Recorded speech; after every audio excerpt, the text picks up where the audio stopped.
кететін күні іздеп бізде. Мен шляпа қарап жүрмін. Күйеуім тапочки.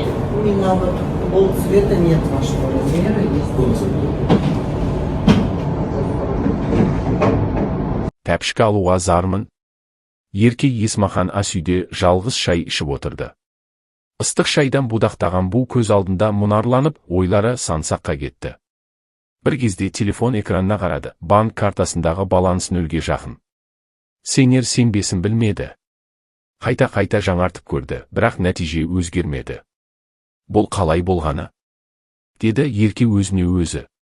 Осыдан 1 жыл бұрын, ол сәнді брендтердің киімін таңдап, қымбат мейрамханаларда тамақтанып, қалаған жеріне саяхаттаушы еді.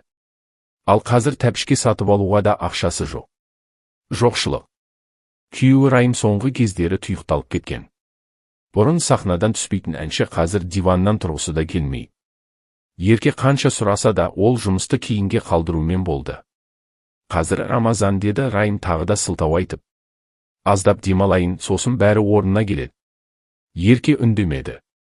Бірақ оның жүрегін бір сұрақ мазалап тұрды. Бәрі орнына келе ме? Балалардың болашағы. 2 кішкентай бала ойнап жүр. Ерке оларға қарап жымиып қойды, бірақ ішінде үрей бар. Қазір ол жүкті, көп ұзамай тағы бір сәби дүниеге келеді.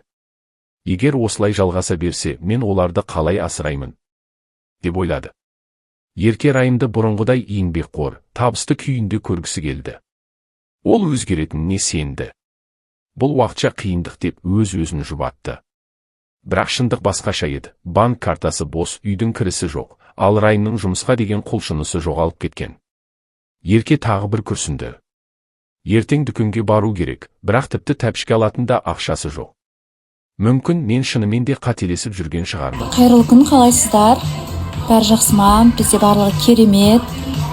Күйеуімде күнде түсірілім, жаңа альбомына, концертке. Мен сол әдемі болып қасында жүрем. Поддержка.